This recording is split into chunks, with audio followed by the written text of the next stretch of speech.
following is a conversation with Jonathan Haidt, social psychologist at NYU and critic of the negative effects of social media on the human mind and human civilization. He gives a respectful but hard-hitting response to my conversation with Mark Zuckerberg, and together, him and I try to figure out how we can do better, how we can lessen the amount of depression and division in the world. He has brilliantly discussed these topics in his writing, including in his book, The Coddling of the American Mind, and in his recent long article in The Atlantic titled Why the Past 10 Years of American Life Have Been Uniquely Stupid. When Teddy Roosevelt said in his famous speech that it is not the critic who counts, he has not yet read the brilliant writing of Jonathan Haidt.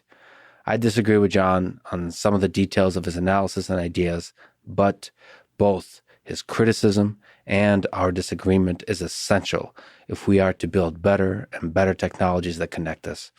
Social media has both the power to destroy our society and to help it flourish. It's up to us to figure out how we take the latter path. And now, a quick few second mention of each sponsor. Check them out in the description. It's the best way to support this podcast.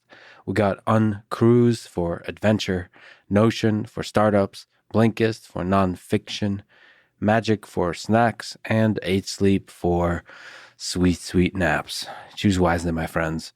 And now, onto the full ad reads. No ads in the middle. I hate those. I try to make these ad reads interesting, but if you skip them, please still check out our sponsors. I enjoy their stuff. Maybe you will too. This show is brought to you by Uncruise Adventures. Small ships, cruises, sailing to Alaska, Mexico, Costa Rica, Hawaii, and so on. You can go hiking, kayaking, whale watching, and seeing the northern lights. There's something not just humbling, but somehow revealing about who we are, what we're doing here when you look at nature. There's something about the calmness, the quiet of water stretching out to the horizon.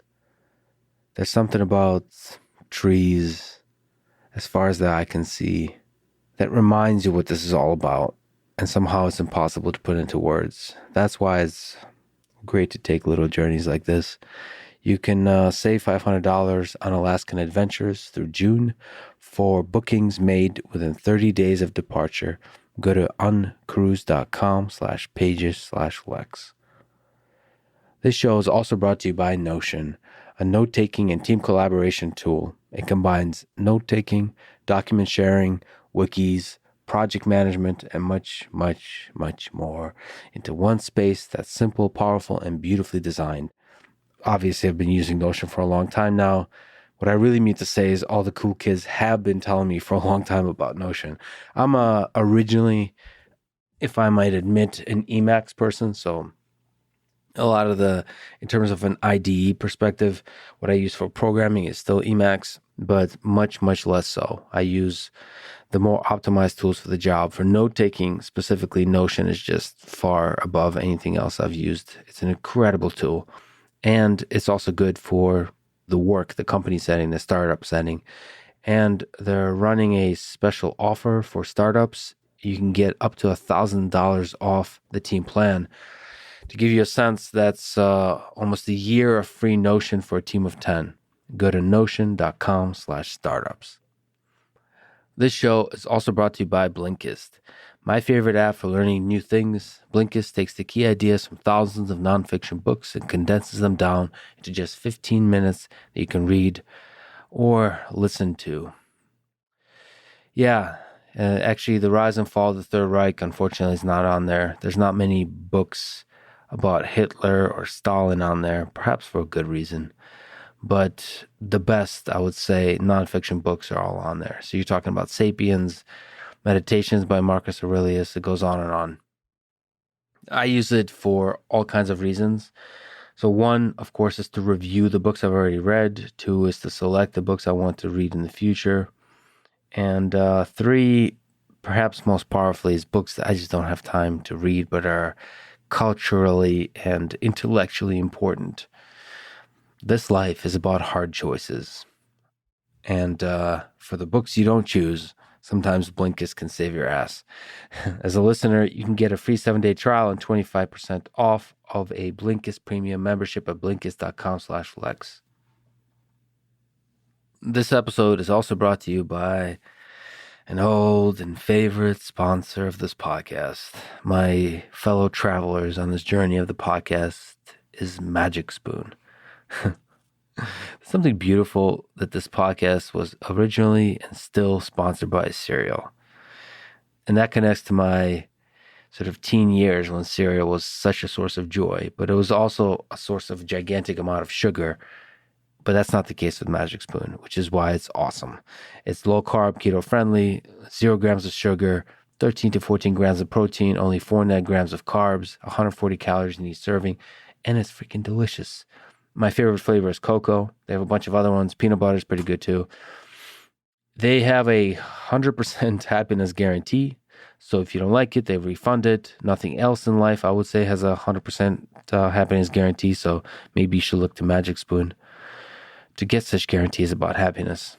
Because the rest of life is full of suffering, friends. Save $5 off your order if you go to magicspoon.com/Lex and use code LEX. This episode is also brought to you by 8 Sleep and its Pod Pro mattress. There are very few things I enjoy as much as a good nap. Even more than sleep sometimes. A good nap, like 20 minutes. I'll sometimes actually drink coffee right before, take the nap, and I wake up refreshed in a way that I don't feel refreshed in any other condition. There's something magical about this power nap. And I am ready to take on the day, even if it's like 11 p.m. at night. And then I ruin my whole sleep schedule. But that doesn't matter because happiness is what matters. And the best way to achieve happiness is a nap on an 8 Sleep mattress or 8 Sleep Pod Pro cover on top of a mattress. They have said Pod Pro cover that you can just add to your own mattress. You can get theirs too. Up to you. You can do all this at 8sleep.com/Lex. And you can save $200 at checkout from the Pod Pro cover. 8 Sleep currently ships within the United States of A, Canada, and the United Kingdom.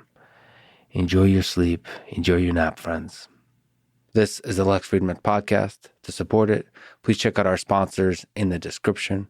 And now, dear friends, here's Jonathan Haidt.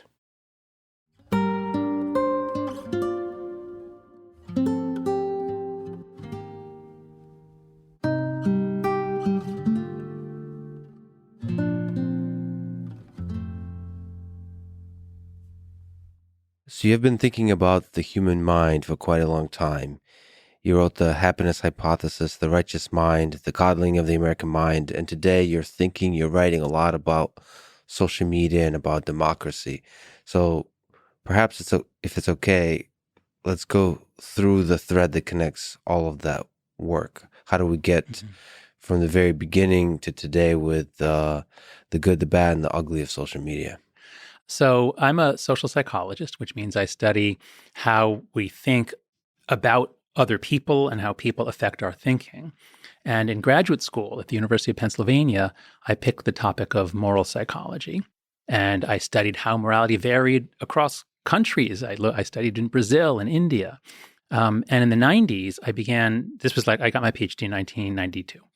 And in that decade was really when the American culture war kind of really began to blow up. And I began to notice that left and right in this country were becoming like separate countries. And you could use the tools of cultural psychology to study this split, this moral battle between left and right. So I started doing that. And I began growing alarmed in the early 2000s about how bad polarization was getting. And I began studying the causes of polarization, bringing moral psychology to bear on our political problems. And I was originally going to write a book to basically help the Democrats stop screwing up, because I could see that some of my research showed people on the right understand people on the left. They know what they think. You can't grow up in America without knowing what progressives think. But here I grew up generally on the left, and I had no idea what conservatives thought until I went and sought it out and started reading conservative things like National Review. So originally I wanted to actually help the Democrats to understand moral psychology so they could stop losing to George W. Bush. And I got a contract to write The Righteous Mind. And once I started writing it, I committed to understanding conservatives by reading the best writings, not the worst. And I discovered, you know what? You don't understand anything until you look from multiple perspectives. And I discovered there are a lot of great social science ideas in the conservative intellectual tradition. And I also began to see, you know what? America's actually in real trouble. And this is like 2008, 2009. Things are really, we're coming apart here. So I began to really focus my research on helping left and right understand each other and helping our democratic institutions to work better. Okay, so all this is before I had any interest in social media. I was on Twitter, I guess, like 2009, and not much. Didn't think about it much. And then, so I'm going along as a social psychologist studying this, and then everything seems to kind of blow up in 2014, 2015 at universities. And that's when Greg Lukianoff came to me in May of 2014 and said, John, weird stuff is happening. Students are freaking out about a speaker coming to campus that they don't have to go see. And they're saying it's dangerous, it's violence. Like, what is going on? And so anyway, Greg's ideas about how we were teaching students to think in distorted ways, that led us to write The Coddling the American Mind, which wasn't primarily about social media either. It was about, this sort of a rise of depression, anxiety. But after that, things got so much worse everywhere. And that's when I began to think like, whoa, something systemically has changed. Something has changed about the fabric of the social universe. And so ever since then, I've been focused on social media. So we're going to try to sneak up to the problems and the solutions at hand from different directions. I have a lot of questions, whether it's fundamentally the nature of social media that's the problem. It's the decisions of various human beings that lead the social media companies that's the problem. Is there still some component that's highlighted in the coddling of the American mind? That's the individual psychology at play, or the way parenting and education works to make sort of emphasize anti-fragility of the human mind as it interacts with the social media platforms and the humans through the social. So all that beautiful mess. That should take us an hour or two to cover. Or maybe a couple of years, yes. But so let's start, if it's okay. You said you wanted to challenge some of the things that Mark Zuckerberg has said in a conversation with me. Yes. What are some of the ideas he expressed that you disagree with? Okay. There are two major areas that I study. One is what is happening with teen mental health. It fell off a cliff in 2013. It was very sudden. And then the other is what is happening to our democratic and epistemic institutions. That means knowledge generating, like universities, journalism. So my main areas of research, where I'm collecting the empirical research and trying to make sense of it, is what's happened to teen mental health and what's the evidence that social media is a contributor. And then the other area is what's happening to democracies, not just America, and what's the evidence that social media is a contributor to the dysfunction. So I'm sure we'll get to that because that's what the Atlantic article is about. But if we focus first on what's happened to teen mental health. So before I read the quotes from Mark, I'd like to just give the overview. And it is this.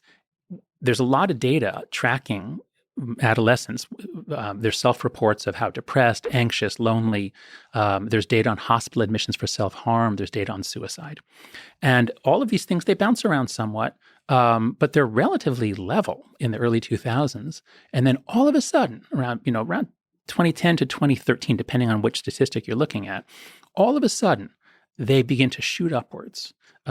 More so for girls in some cases, but on the whole, it's like up for both sexes. It's just that boys have lower levels of anxiety and depression, so the curve is not quite as dramatic. But what we see is not small increases. It's not like, 10%, 20%. No, the increases are between 50 and 150%, depending on which group you're looking at. Suicide for preteen girls, thankfully it's not very common, but it's 2 to 3 times more common now, or by 2015, it had doubled. Between 2010 and 2015, it doubled. So something is going radically wrong in the world of American preteens. So as I've been studying it, I found, first of all, it's not just America. It's identical in Canada and the UK. Australia and New Zealand are very similar. They're just after a little delay. So whatever we're looking for here, but yet it's not as clear in the Germanic countries. It's, in continental Europe, it's a little different, and we can get into that when we talk about childhood. But something's happening in many countries and it started right around 2012, 2013. It wasn't gradual. It hit girls hardest, and it hit preteen girls the hardest. So what could it be? Nobody has come up with another explanation. Nobody. It wasn't the financial crisis. That wouldn't have hit preteen girls the hardest. there is no other explanation. The complexity here in the data is, of course, as everyone knows, correlation doesn't prove causation. The fact that television viewing was going up in the 50s or in the 60s and 70s doesn't mean that that was the cause of the crime.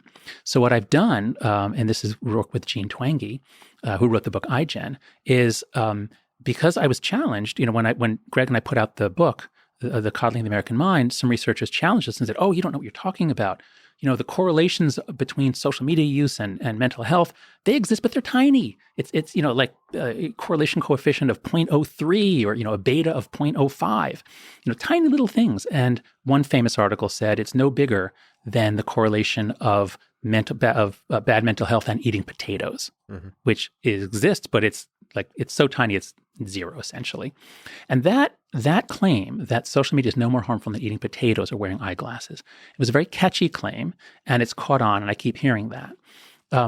But let me unpack why that's not true, and then we'll get to what Mark said. Because what Mark basically said, here, I'll read it. And by the way, just to pause real quick, is you implied, but just make it explicit, that the best explanation we have now, as you're proposing, is that a very particular aspect of social media is the cause, which is not just social media, but the like button and the retweet, a certain mechanism of virality that was invented, or perhaps some aspect of social media is the cause. Okay, good idea. Let's be clear. Connecting people is good. I mean, overall, the more you connect people, the better. Giving people the telephone was an amazing step forward. Giving them free telephone, free long distance is even better. Video is, so connecting people is good. I'm not a Luddite. And social media, at least the idea of users posting things like that happens on LinkedIn, and it's great. It can serve all kinds of needs. What I'm talking about here is not the internet, it's not technology, it's not smartphones, and it's not even all social media. It's a particular business model in which people are incentivized to create content, and that content is what brings other people on. And the people on there are the product which is sold to advertisers. It's that particular business model which Facebook pioneered, which seems to be incredibly harmful for teenagers, especially for young girls. 10 to 14 years old is where they're most vulnerable. And it seems to be particularly harmful for democratic institutions because it leads to all kinds of anger, conflict, and the destruction of any shared narrative. So that's what we're talking about. We're talking about Facebook, Twitter. I don't have any data on TikTok. I suspect it's going to end up having a lot of really bad effects because the teens are on it so much. And to be really clear, since we're doing the nuance now in this section, lots of good stuff happens. There's a lot of funny things on Twitter. I use Twitter because it's an amazing way to put out news, to put out when I write something, you and I, use it to promote things. We learn things quickly.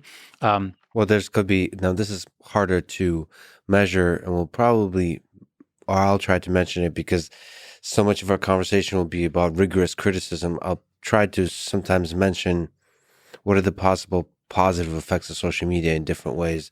So, for example, in the way I've been using Twitter, not the promotion or any of that kind of stuff, it makes me feel less lonely, to connect with people, to make me smile, a little bit of humor here and there. And that at scale is a very interesting effect, being connected across the globe, especially during times of COVID and so on. It's very difficult to measure that. So we kind of have to consider that and be honest that there is a trade-off.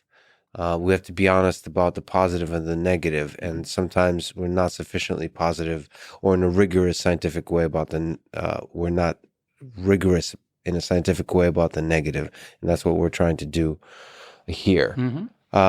And so that brings us to the Mark Zuckerberg email. Okay. But wait, let me just pick up on the issue of trade-offs, because people might think how much of this do we need? If we have too much, it's bad. No, that's a one-dimensional conceptualization. This is a multidimensional issue. Yes. And a lot of people seem to think what would we have done without social media during COVID? We would have been sitting there alone in our homes.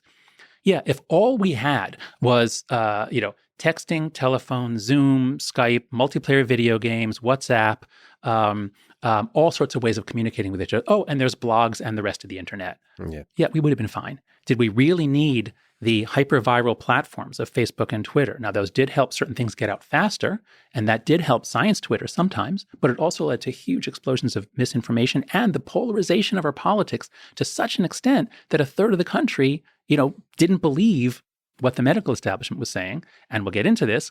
the medical establishment sometimes was playing political games that made them less credible. Yeah. So on net, it's not clear to me if you've got the internet, smartphones, blogs, all of that stuff.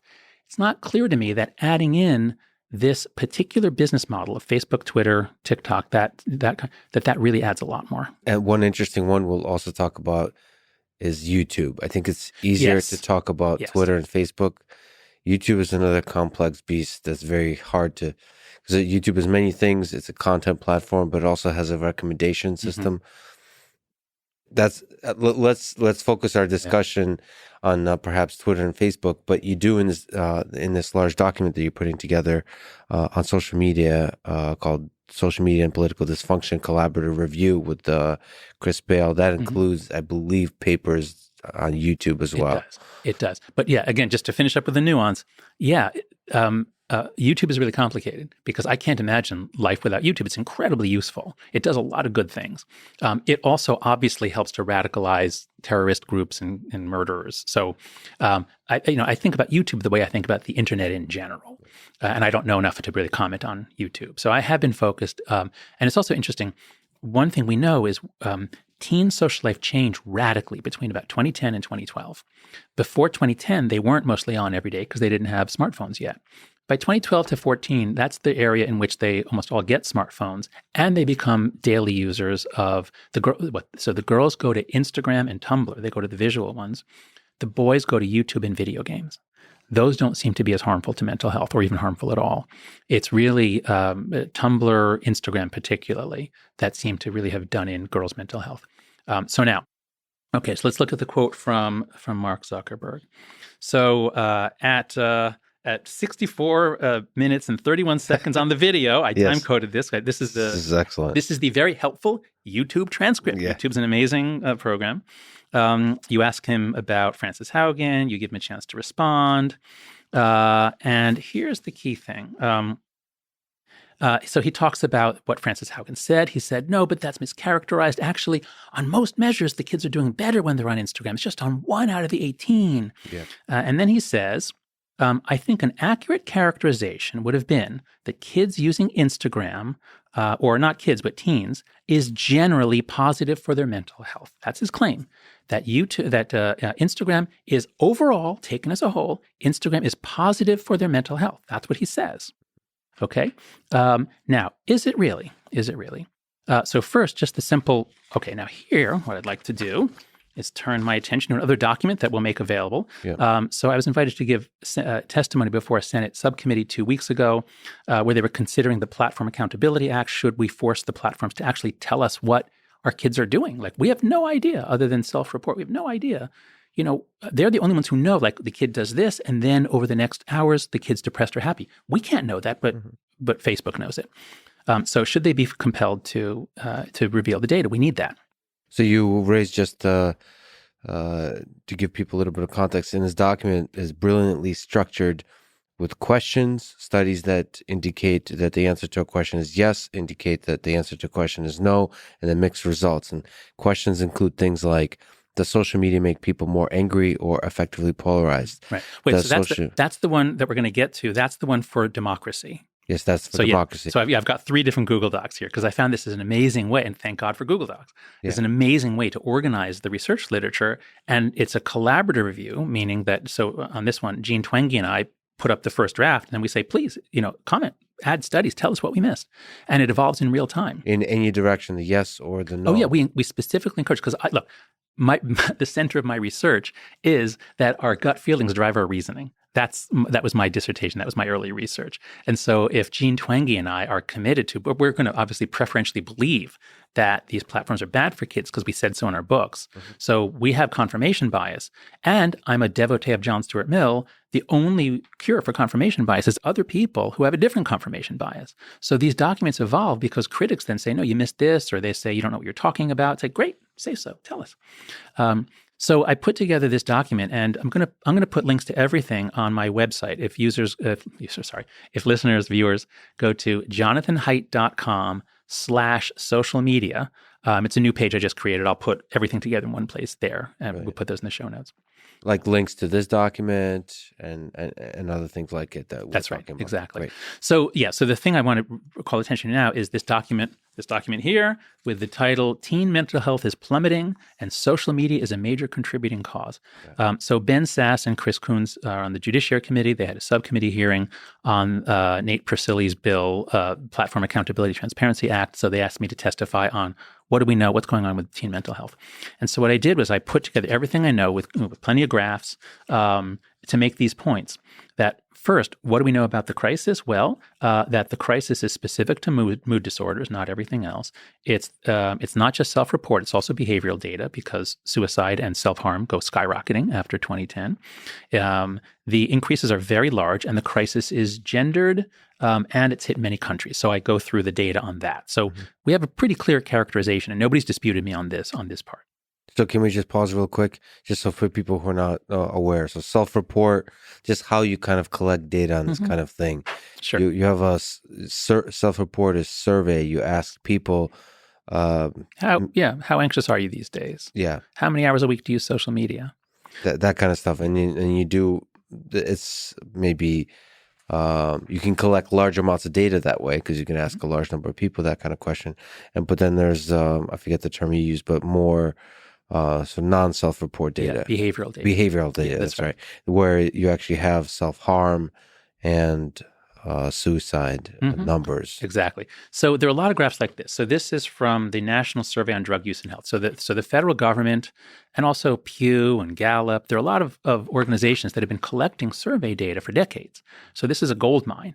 And what you see on these graphs over and over again is relatively straight lines up until around 2010 or 2012. And on the x-axis, we have time, years going from 2004 to 2020. On the y-axis is the percent of U.S. teens who had a major depression in the last year. That's right. So when this data started coming out so Jean Tweng's book iGen 2017, a lot of people say, oh, she doesn't know what she's talking about. This is just self-report. Like Gen Z, they're just really comfortable talking about this. This is a good thing. This isn't a real epidemic. And literally the day before my book with Greg was published, the day before, there was a psychiatrist in the New York Times who had an op-ed saying, relax. Smartphones are not ruining your kid's brain. And he said, it's just self-report. It's just that they're giving higher rates. There's more diagnosis, but underlying, there's no change. No, because it's theoretically possible, but all we have to do is look at the hospitalization data for self-harm and suicide, and we see the exact same trends. We see also a very sudden, big rise around between 2009 and 2012. You have an elbow, and then it goes up, up, up. So and that is not self-report. Those are actual kids admitted to hospitals for cutting themselves. So we have a catastrophe, and this was all true before COVID. COVID made things worse, but we have to realize, COVID's going away. Kids are back in school, but we're not going to go back to where we were because this problem is not caused by COVID. What is it caused by? Just go through the point, then I'll stop. I just feel like I just really want to get out the data to show that Mark is wrong. So first point, correlational studies consistently show a link. They almost all do, but it's not big. Equivalent to a correlation coefficient around 0.1 typically. That's the first point. The second point is that the correlation is actually much larger than for eating potatoes. So that famous line wasn't about social media use. That was about digital media use. That included watching Netflix, doing homework on everything. Yeah. And so what they did is they looked at all screen use, and then they said, this is correlated with self-reports of depression, anxiety, at 0.03. It's tiny. But they said that clearly in the paper. But the media has reported it as social media is 0.03 or tiny. And that's just not true. What I found digging into it, you don't know this until you look at there's more than 100 studies in the Google Doc. Once you dig in, what you see is, okay, you see a tiny correlation. What happens if we zoom in on just social media? It always gets bigger, often a lot bigger, 2 or 3 times bigger. What happens if we zoom in on girls and social media? It always gets bigger, often a lot bigger. And so what I think we can conclude, in fact, what one of the authors of the potato studies herself concludes, Amy Orban says, I think I have a quote from here. She reviewed a lot of studies, and she herself said that, quote, the associations between social media use and well-being therefore range from about R equals 0.15 to R equals 0.10. So that's the range we're talking about. And that's for boys and girls together. And a lot of research, including hers and mine, show that girls, it's higher. So for girls, we're talking about correlations around 0.15 to zero point 0.2. I believe Jean Twenge and I found it's about 0.2 or 0.22. Now, this might sound like an arcane social science debate, but people have to understand public health correlations are almost never above 0.2. So the correlation of childhood exposure to lead and adult IQ, very serious problem, that's 0.09. Like the world's messy and our measurements are messy. And so if you find a consistent correlation of 0.15, like you would never let your kid do that thing. That actually is dangerous. And it can explain when you multiply it over tens of millions of kids spending, years of their lives, you actually can explain the mental health epidemic just from social media use. Well, and then there's questions. By the way, this is really good to learn because I quit potatoes and it had no effect on me. And as a Russian, that was a big sacrifice. Yeah, quite literal actually, because I'm mostly eating keto these days. But that's funny that they're actually literally called the potato studies. Okay, but given this, and there's a lot of fascinating data here, there's also a discussion of how to fix it. What are the aspects that, if fixed, would start to reverse some of these trends? So if we just linger on the sort of the Mark Zuckerberg statements. So first of all, do you think Mark is aware of some of these studies? So if you put yourself in the shoes of Mark Zuckerberg and the executives at Facebook and Twitter, how can you try to understand the studies, like the Google Docs you put together, to try to make decisions that fix things? Is there a stable science now that you can start to investigate? And also maybe if you can comment on the depth of data that's available, because ultimately, and this is something you argue, that the data should be more transparent, should be provided. But currently, if it's not, all you have is maybe some leaks of internal data. That's right. And we could talk about the potential. You have to be very sort of objective about the potential bias in those kinds of leaks.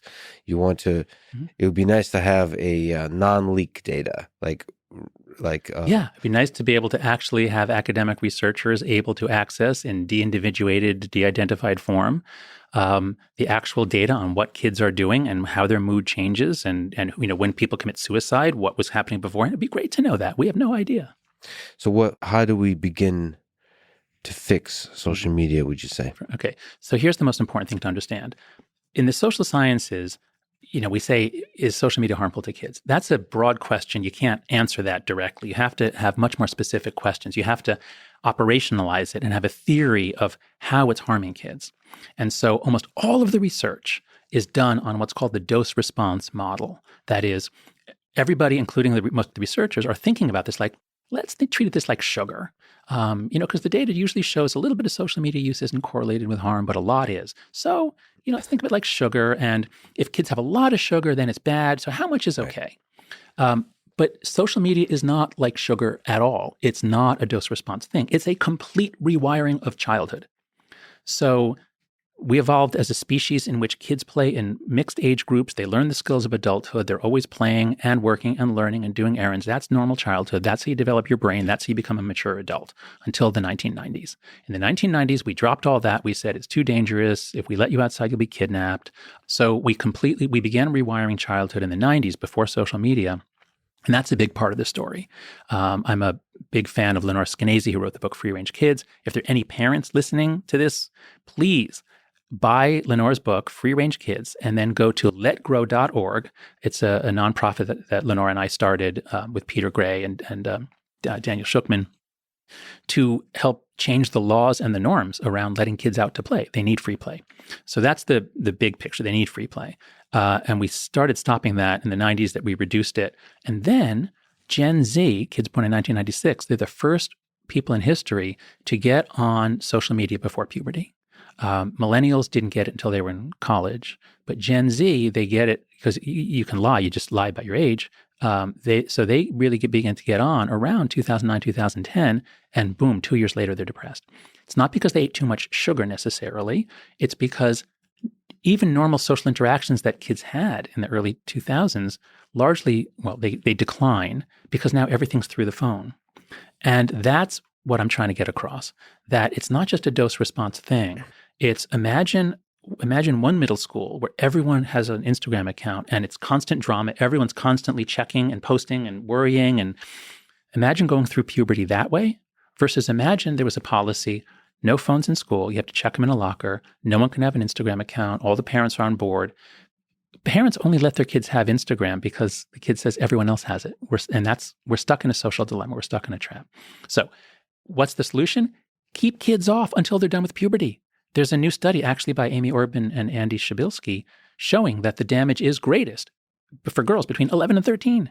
So there is no way to make it safe for preteens or even 13, 14-year-olds. Kids should simply not be allowed on these business models where you're the product. They should not be allowed on until you're 16. We need to raise the age and enforce it. That's the biggest thing. So I think that's a really powerful solution, but it makes me wonder if there's other solutions, like controlling the virality of bullying.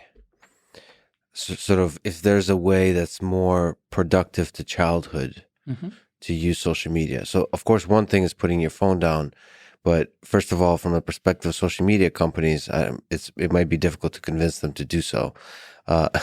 And also, for me, as an adult who grew up without social media, social media is a source of joy. So I wonder if it's possible to design the mechanisms, both challenge the ad-driven model, but actually just technically the recommender system, and how virality works on these platforms. If it's possible to design a platform that leads to growth, anti-fragility, but does not lead to depression, self-harm, and suicide, that like finding that balance and making that as the objective function, not engagement.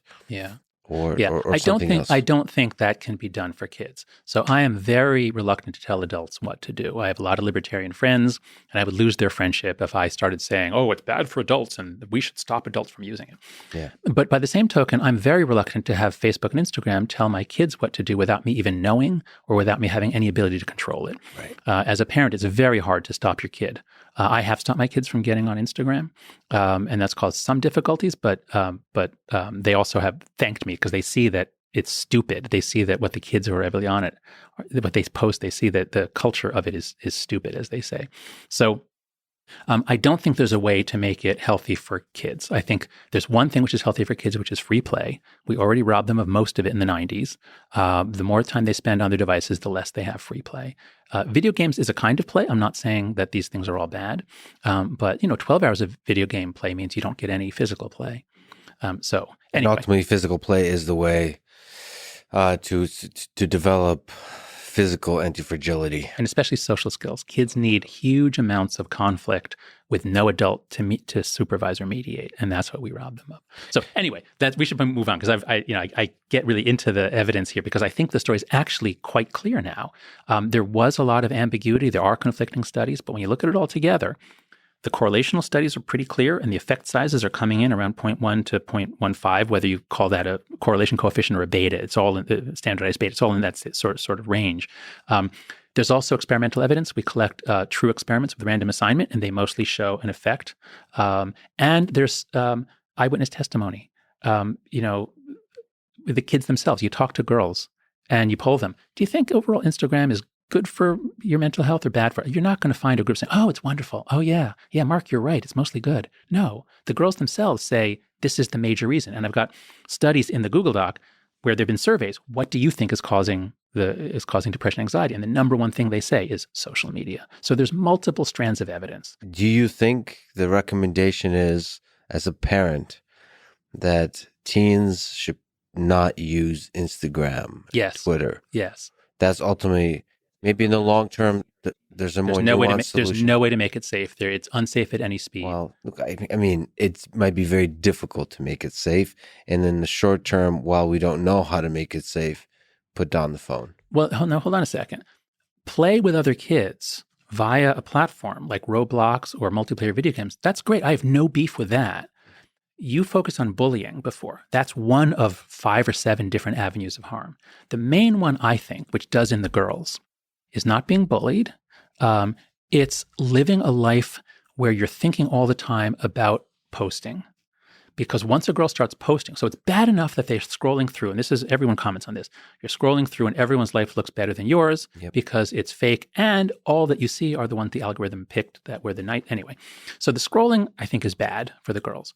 What I'm beginning to see, I can't prove this, but what I'm beginning to see from talking to girls, from seeing how it's used, is once you start posting, that takes over your mind, and now you're no longer present. Because even if you're only spending 5 or 6 hours a day on Instagram, you're always thinking about it. And when you're in class, you're thinking about how are people responding to the post that I made between classes. I do it. I tried to stay off Twitter for a while, but now I've got this big article. I'm tweeting about it, and I can't help it. Like, I check, 20 times a day. I'll check, like, what are people saying? What are people saying? This is terrible. And I'm a 58-year-old man. Imagine being a 12-year-old girl going through puberty. You're self-conscious about how you look. And I see some young women, I see some professional young women in their 20s and 30s who are putting up sexy photos of themselves. Like, and this is so sad, so sad. Don't be doing this. Yeah. See, the thing where I disagree a little bit is I agree with you in the short term, but in the long term, I feel it's the responsibility of social media, not in some kind of ethical way, not just in an ethical way, but it'll actually be good for the product or for the company to maximize the long-term happiness and well-being of the person. So not just engagement. So consider... But the person is not the customer. So the thing is not to make them happy, it's to keep them on.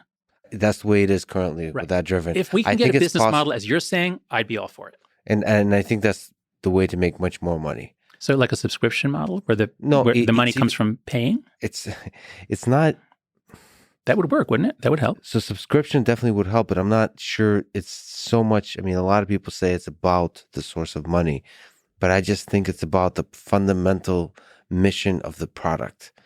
If you want people to really love a thing, I think that thing should maximize your long-term well-being.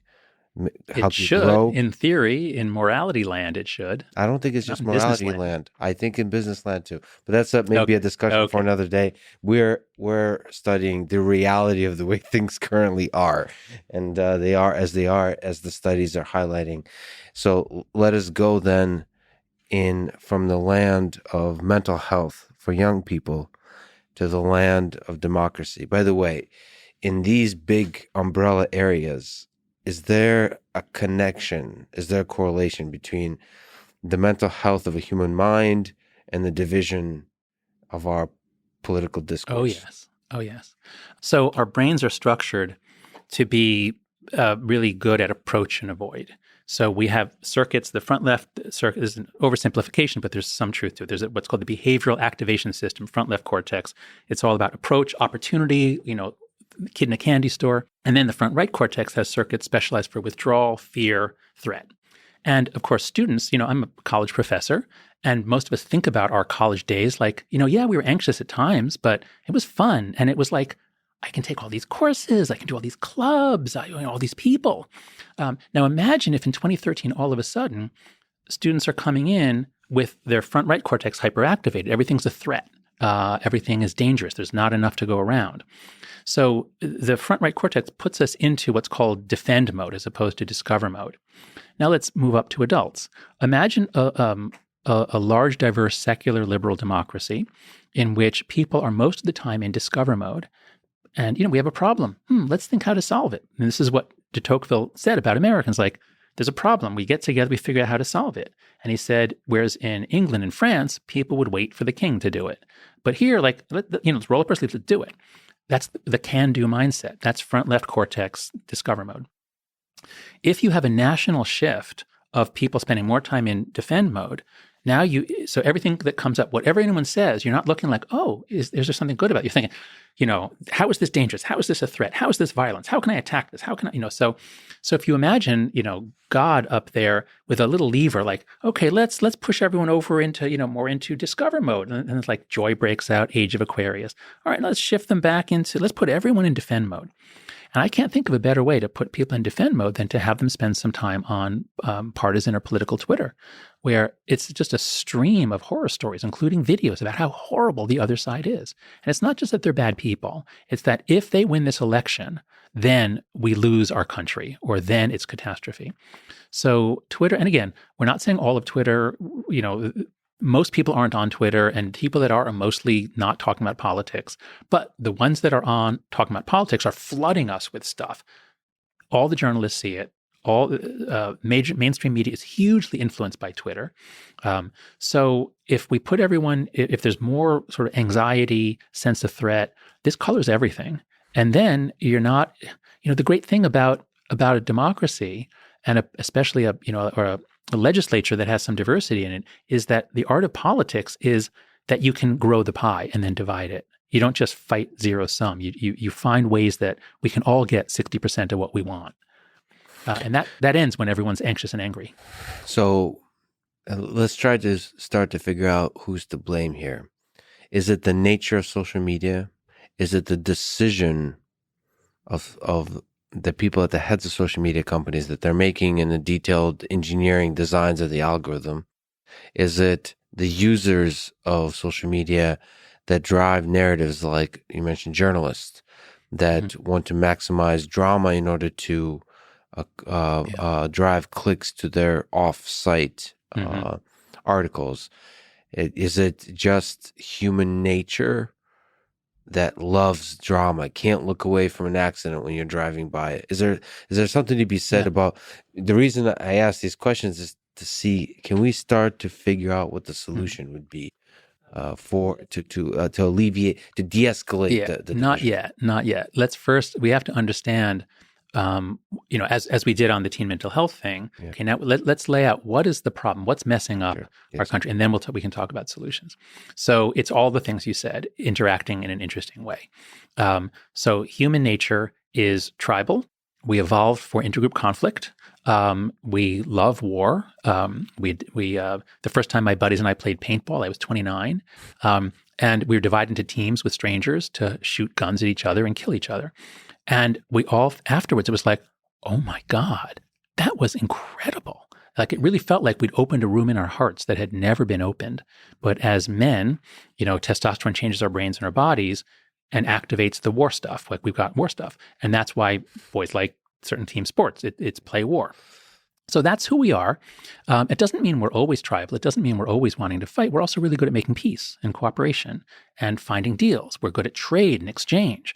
So, you want your country you want a society that has room for conflict, ideally over sports. Like, that's great. That's totally, it's not just harmless, it's actually good.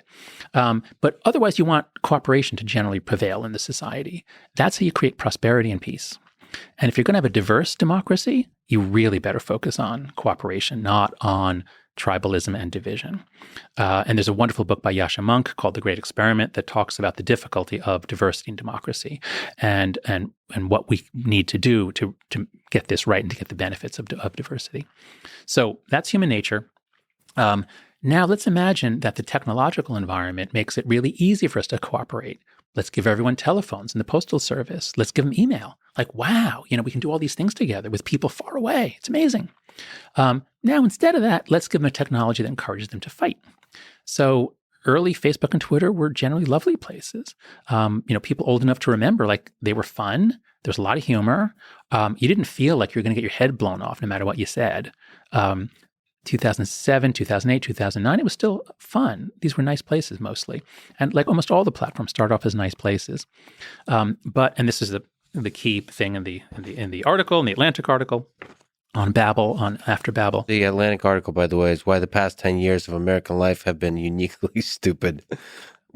Yeah. My title in the magazine was After Babel, Adapting to a World We Can No Longer Share. That's what I proposed. But they A/B tested what's the title that gets the most clicks, and it was why the past 10 years have been uniquely stupid. Babel, the Tower of Babel, is a driving metaphor in the piece. So what first of all, what is it? What's the Tower of Babel? What's Babel? What are we talking about? So the Tower of Babel is a story early in Genesis where the descendants of Noah are spreading out and repopulating the world.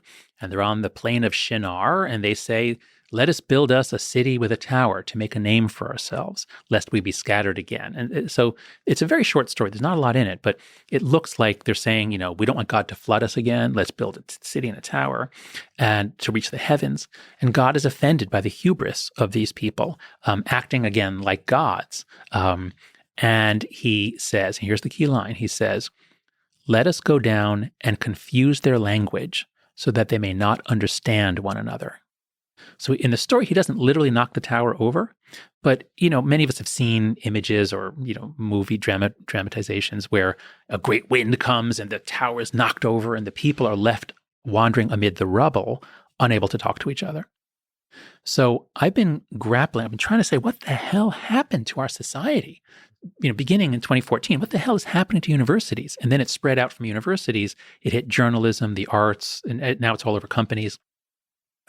What the hell happened to us?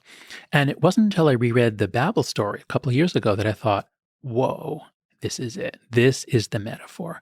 Because, I'd been thinking about tribalism and left-right battles and war, and that's easy to think about. But Babel isn't like, and God said, let half of the people hate the other half. No, it wasn't that.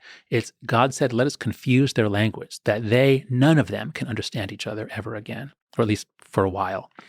So it's a story about fragmentation. And that's what's unique about our time. So Meta or Facebook wrote a rebuttal to my article. They disputed what I said. And one of their arguments was, but polarization goes back way before social media, and it was happening in the 90s, and they're right, it does. And I did say that, but I should have said it more clearly with more examples. But here's the new thing: even though left and right were beginning to hate each other more, we weren't afraid of the person next to us. We weren't afraid of each other. Cable TV, Fox News, whatever you want to point to about increasing polarization, it didn't make me afraid of my students. And that was new in around 2014, 2015. We started getting articles. I'm a liberal professor and my liberal students frighten me. It was in Vox in 2015. And that was after Greg and I had turned in the draft of our first draft of our coddling article. And surveys show over and over again, students are not as afraid of their professors. They're actually afraid of other students. Most students are lovely. It's not like the whole generation has lost their minds. What happens is a small number are adept at using social media to destroy anyone that they think they can get credit for destroying. And the bizarre thing is it's rarely about what ideas you express. It's usually about a word, like he used this word, or this, this was insensitive, or, I can link this word to that word.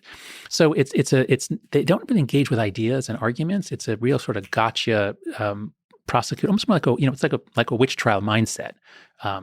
So the unique thing here is there's something about social media in those years that a small number of people can sort of be catalysts for this division. They can start the viral wave that leads to a division that's different than the kind of division we saw before. It's a little different than a viral wave. Once you get some people who can use social media to intimidate, you get a sudden phase shift. You get a big change in the dynamics of groups. And that's the heart of the article. This isn't just another article about how social media is polarizing us and destroying democracy. The heart of the article is an analysis of what makes groups smart and what makes them stupid. And so because, as we said earlier, my own research is on post hoc reasoning, post hoc justification, rationalization. The only cure for that is other people who don't share your biases. And so if you have an academic debate, as like the one I'm having with these other researchers over social media, I write something, they write something, I have to take account of their arguments and they have to take account of mine. When the academic world works, it's because it puts us together in ways that things cancel out. That's what makes universities smart. It's what makes them generators of knowledge. Unless we stop dissent. What if we say, on these topics, there can be no dissent? And if anyone says otherwise, if any academic comes up with research that says otherwise, we're going to destroy them. And if any academic even tweets a study contradicting what is the official word, we're going to destroy them. And that was the famous case of David Shore, who in the days after George Floyd was killed, and there were protests, and the question is, are these protests going to be productive? Or are they going to backfire? Now, most of them were peaceful, but some were violent. And he tweeted a study. He just simply tweeted a study done by an African-American, I think, sociologist at Princeton, Omar Wasow, And Wassau's study showed that when you look back at the 60s, you see that where there were violent protests, it tended to backfire. Peaceful protests tend to work. And so he simply tweeted that study. And there was a Twitter mob after him. This was insensitive. This was anti-Black, I think he was accused of. And he was fired within a day or two. So this is the kind of dynamic. This is not caused by cable TV. This is something new. Can I, just on a small tangent there, in that situation, because it happens time and time again, you highlight in your current work, but also in the coddling of the American mind, is the blame on the mob, the mechanisms that enables the mob, or the people that do the firing? The administration does the firing. Well, it's all of them. Well, I sometimes feel that we don't put enough blame on the people that do the firing, that feels like in the long arc of human history, that is the place for courage and for ideals, right? That's where it stops. That's where the buck stops. If there's going to be new mechanisms for mobs and all that kind of stuff, there's going to be tribalism. Yeah. But at the end of the day, that's what it means to be a leader, is to stop the mob at the door.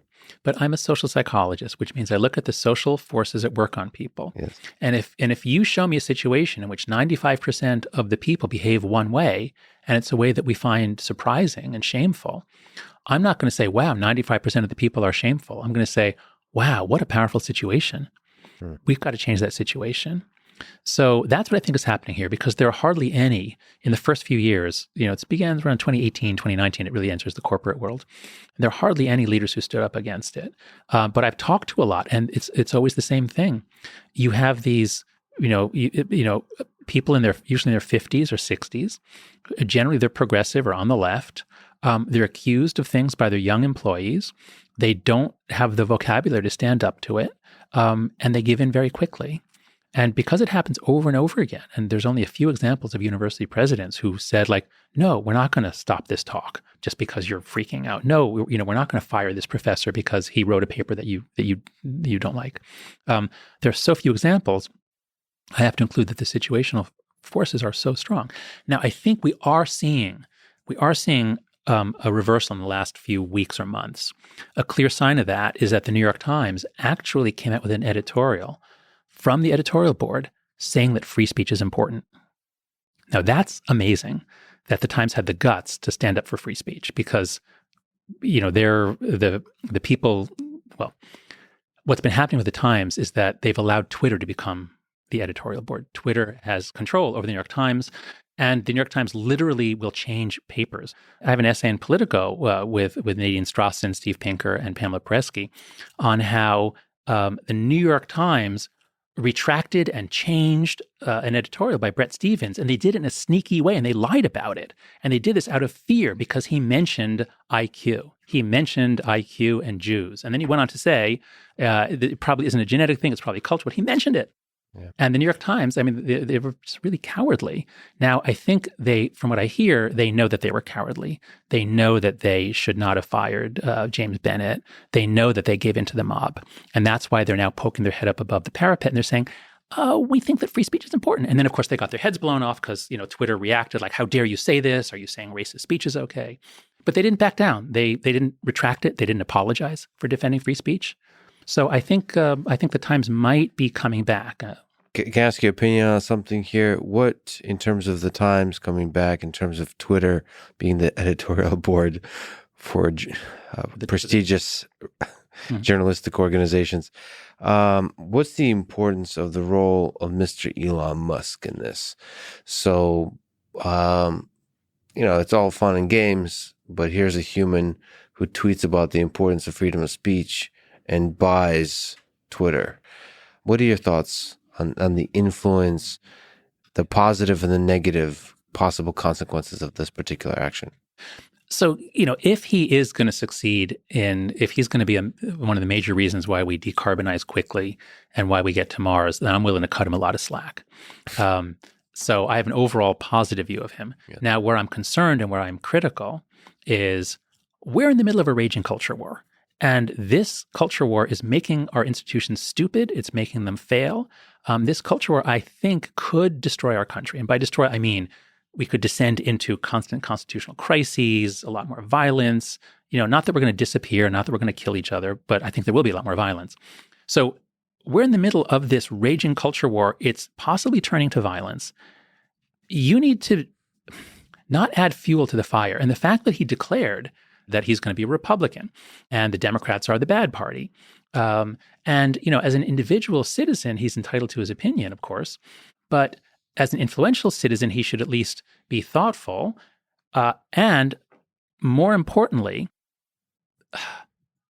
companies need and I think would benefit from a Geneva Convention for the culture war, in which, because they're all being damaged by the culture war coming into the companies. Mm-hmm. What we need to get to, I hope, is a place where companies they have strong ethical obligations about the effects that they cause, about how they treat their employees, about their supply chain. They have strong ethical obligations, but they should not be weighing in on culture war issues.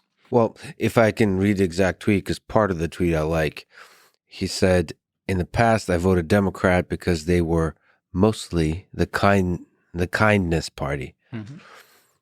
But they have become the party of division and hate, so I can no longer support them and will vote Republican." And then he finishes with, "Now watch their dirty tricks campaign against me unfold." Okay. What do you make of that? Like, what do you think he was thinking that he came out so blatantly as a partisan? Because he's probably communicating with the board, with the people inside Twitter, and he's clearly seeing the lean. And he's responding to that lean. He's also opening the door to the potential bringing back the former Donald president Trump, onto the platform, and also bringing back, which he's probably looking at the numbers of the people who are behind Truth Social, saying that, okay, it seems that there's a strong lean in Twitter in terms of the left. Mm-hmm. And in fact, from what I see, it seems like the current operation of Twitter is the extremes of the left get outraged by something, and the extremes of the right point out how the left is ridiculous. Like, that seems to be the mechanism. Mm-hmm. and then it's that's the source of the drama, and then the left gets very mad at the right that mm-hmm. points out the ridiculousness, and there's this vicious kind of cycle. Exactly.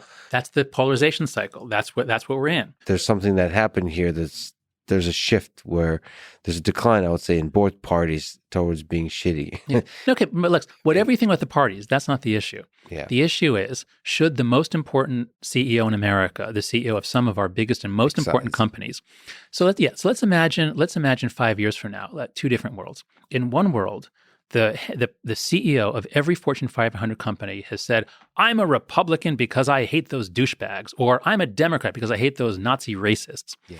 That's one world where everybody puts up a thing in their window. It's culture war everywhere, all the time, 24 hours a day. You pick a doctor based on whether he's red or blue. Everything is culture war. That's one possible future which we're headed towards. The other is, we say, you know what? Political conflict should be confined to political spaces. There is a room for protest, but you don't go protesting at people's private homes. You don't go threatening their children. You don't go doxing them.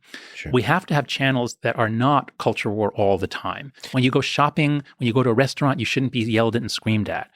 When you buy a product, you should be able to buy products from an excellent company. You shouldn't have to always think, what's the CEO? What an insane world, but that's where we're heading. So I think that Elon did a really bad thing in launching that tweet. That was, I think, really throwing fuel on a fire and setting a norm in which businesses are going to get even more politicized than they are. And you're saying specifically the problem was that he picked a side.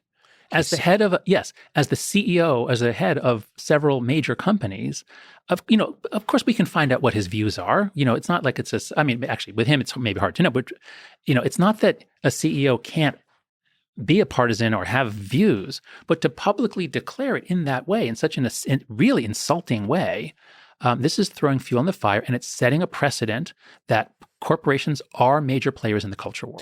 And I'm trying to reverse that. We've got to pull back from that. Let me play devil's advocate here. So, because I've gotten a chance to interact with quite a few CEOs, there is also a value for authenticity. So I'm guessing this was written while sitting on the toilet, mm-hmm. and I could see in a day from now saying, "LOL, just kidding," there's a humor, there's a lightness, there's a chaos element, and that's Yeah. chaos is not. Yeah, that's That not what chaos we is need not. right now. We don't need more chaos. Well, so yes, so there's a balance here. The chaos isn't engineered chaos; it's really authentically who he is. And I would like to Okay. say that I agree with that's that. a trade-off, because if you become a politician, so there's a trade-off between, in this case, maybe authenticity and civility, maybe like being calculating about the impact you have with your words versus just being yourself. And I'm not sure calculating is also a slippery slope. Both are slippery slopes. You have to be careful. So when we have conversations in a vacuum and we just say, like, what should a person do? Those are very hard. But our world is actually structured into domains and institutions. And if it's just like, oh, talking here among our friends, like we should be authentic, sure. But the CEO of a company has fiduciary duties, legal fiduciary duties to the company. He owes loyalty to the company. And if he is using the company for his own political gain or other purposes or social standing, that's a violation of his fiduciary duty to the company. Now, there's debate among scholars whether your fiduciary duty is to the shareholders. I don't think it's to the shareholders. I think many legal experts say it's the company's a legal person. You have duties to the company. Employees owe a duty to the company. So he's got those duties, and I think you can say he's being authentic, but he's also violating those duties. So it's not necessarily he's violating a law by doing it, but he certainly is shredding any notion of professional ethics around leadership of a company in the modern age. I think you have to take it in the full context, because you see that he's not being a political player. He's just saying, quit being douchey. Suppose the CEO of Ford says, you know what? Let's pick a group. Well, I shouldn't do a racial group because that would be different. Let's just say, you know what? Left-handed people are douchebags. I hate them. Like, why would you say that? Like, why would you drag away left-handed people? What you said now is not either funny or lighthearted, because I hate them. It wasn't funny. I'm not picking you. I'm saying that statement. Words matter. There's a lightness to the statement in the full context. If you look at the timeline of the man, there's ridiculous memes and there's nonstop jokes. My big problem with the CEO of Ford is there's never any of that. Not only is there any of that, there's not a celebration of the beauty of the engineering of the different products. It's all political speak channeled through multiple meetings of PR. There's levels upon levels upon levels where you think that it's really not authentic. And there you're actually, by being polite, by being civil, you're actually playing politics, because all of your actual political decision making is done in the back channels. That's obvious. Here's a human being authentic and actually struggling with some of the ideas and having fun with it. I think this lightness represents the kind of positivity that we should be striving for. It's funny to say that, because you're looking at these statements and they seem negative, but in the full context of social media, I don't know if they are. Okay, but look at what you just said. In the full context, you're taking his tweets in context. You know who doesn't do that? Twitter. Like, that's the Twitter. Well, that's the fundamental rule problem. Of Twitter is there is no context. Everything is taken in the maximum possible way. There is no context. Oh, you're saying, so this is not like, yes, I wish we did take people in context. I wish we lived in that world. But now that we have Twitter and Facebook, we don't live in that world anymore. So you're saying it is a bit of a responsibility for people with a large platform to consider the fact that there is the fundamental mechanism of Twitter where people don't give you the benefit of the doubt. Well, I don't want to hang it on a large platform, because then that's what a lot of people say, like, well, she shouldn't say that because she has a large platform and she should say things that agree with my politics. I don't want to hang it on large platform. I want to hang it on CEO of a company. CEOs of a company have duties and responsibilities. And Scott Galloway, I think, is very clear about this. He criticizes Elon a lot as being a really bad role model for young men. Young men need role models, and he is a very appealing, attractive role model. So I agree with you, but in terms of being a role model, I think I don't want to put a responsibility on people, but yes, he could be a much, much better role model. To insult sitting senators by calling them old, that's, Yeah. I won't do both sidism of like, well, those senators can be assholes too. Yeah, but yes, that's fair enough. Respond intelligently, as I tweeted, to unintelligent treatment. Yes. Yes. So the reason I like, and he's now a friend, the reason I like Elon is because of the engineering, because of the work he does. No, I That's admire offline. him enormously for that. But what I admire on the Twitter side is the authenticity, because I've been a little bit jaded and worn out by people who have built up walls. People in the position of power, the CEOs and the politicians who built up walls, and you don't see the real person. That's one of the reasons I love long form podcasting. Especially if you talk more than 10 minutes, it's hard to have a wall up. Yeah. It all kind of crumbles away. So I don't know, but yes, you're right. That is a step backwards to say, at least to me, the biggest problem is to pick sides, to say, I'm not going to vote this way or that way. That's, leave that to the politicians. You have much, like the importance of social media is far bigger than the bickering, the short-term bickering of any one political party. It's a platform where we make progress, where we develop ideas through sort of rigorous discourse, all those kinds of things. So here's an idea about social media developed through social media from Elon, which is, everyone freaks out because they think either, he's going to do less content moderations. The left is freaking out because they want more content moderation. The right is celebrating because they think the people doing the content moderation are on the left. But there was a one, I think it was a tweet, where he said like 3 things he was going to do to make it better, and was defeat the bots or something. But he said, authenticate all humans. Yeah. And this is a hugely important statement. And it's pretty powerful that this guy can put 3 words in a tweet. And actually, I think this could change the world. Even if the bid fails, the fact that Elon said that he thinks we need to authenticate all humans is huge. Because now we're talking about solutions here. What can we do to make social media a better place for democracy, a place that actually makes democracy better? As Tristan Harris has pointed out, social media and digital technology, the Chinese are using it really skillfully to make a better authoritarian nation. And by better, I don't mean morally better. I mean like more stable, successful. Whereas we're using it to make ourselves weaker, more fragmented, and more insane. So we're on the way down. We're in big trouble. And all the argument is about content moderation. And what we learned from Frances Haugen is that 5 or 10% of what they might call hate speech gets caught, 1% of violence and intimidation. Content moderation, even if we do a lot more of it, isn't going to make a big difference. All the powers and the dynamics changes to the architecture. And as I said in my Atlantic article, what are the reforms that would matter for social media? And the number one thing I believe is user authentication or user verification. And people freak out and they say like, but we need anonymous. Like, yeah, fine, you can be anonymous. But what I think needs to be done is anyone can open an account on Twitter, Facebook, whatever, as long as you're over 16, and that's another piece. Once you're 16 or 18, at a certain age, you can be treated like an adult. You can open an account and you can look, you can read.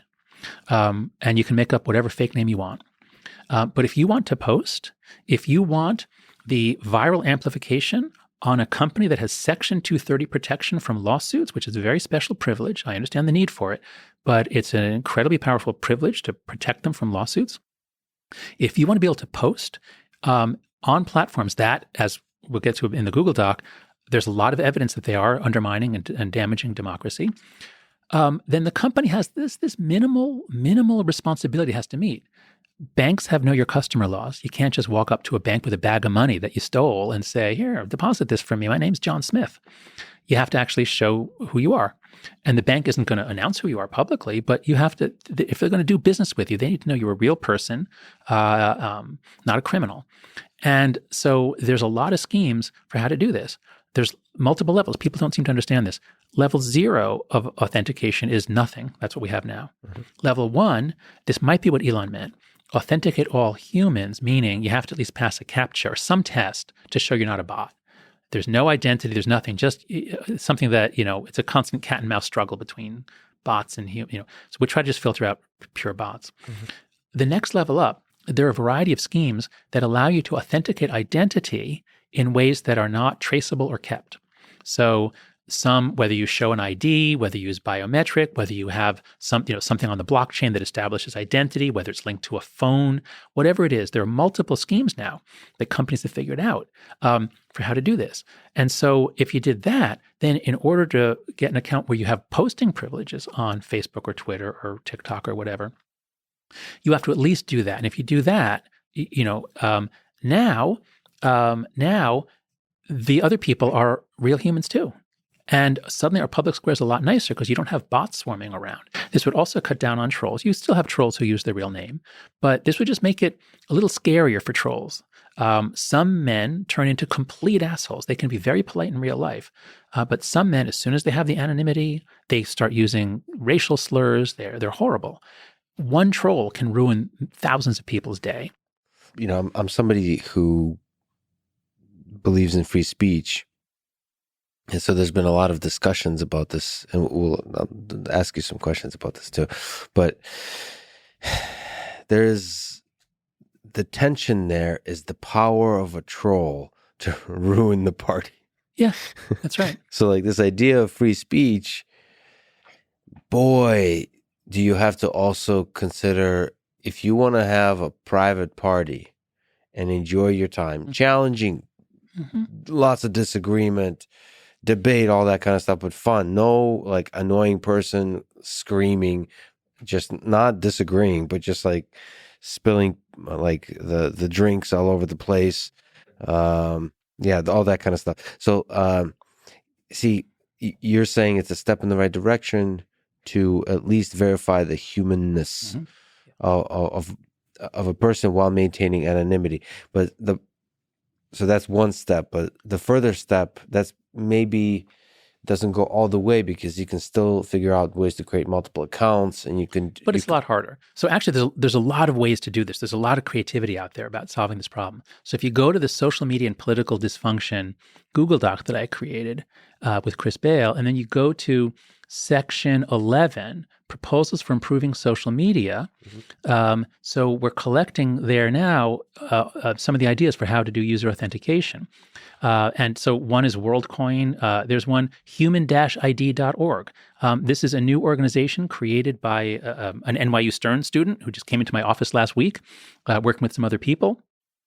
And what they do here is they have a method of identity verification that is keyed to your phone. So you do have to have a phone number.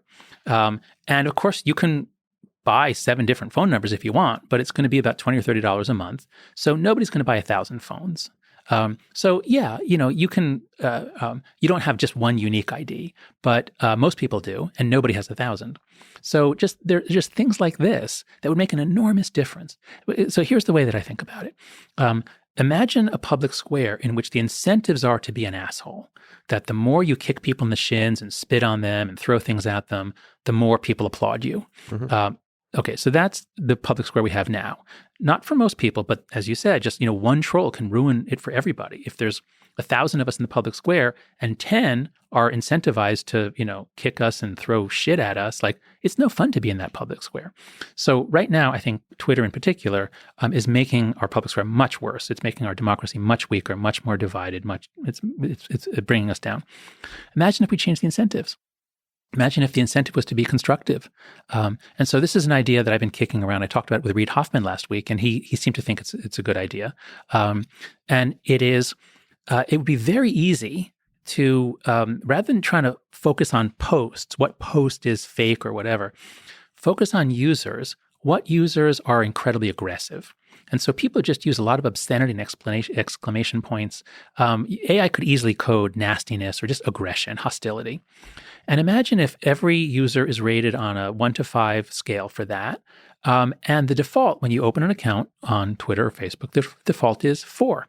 You will see everybody who's a 4 and below. But you won't even see the people who are 5s, and they don't get to see you.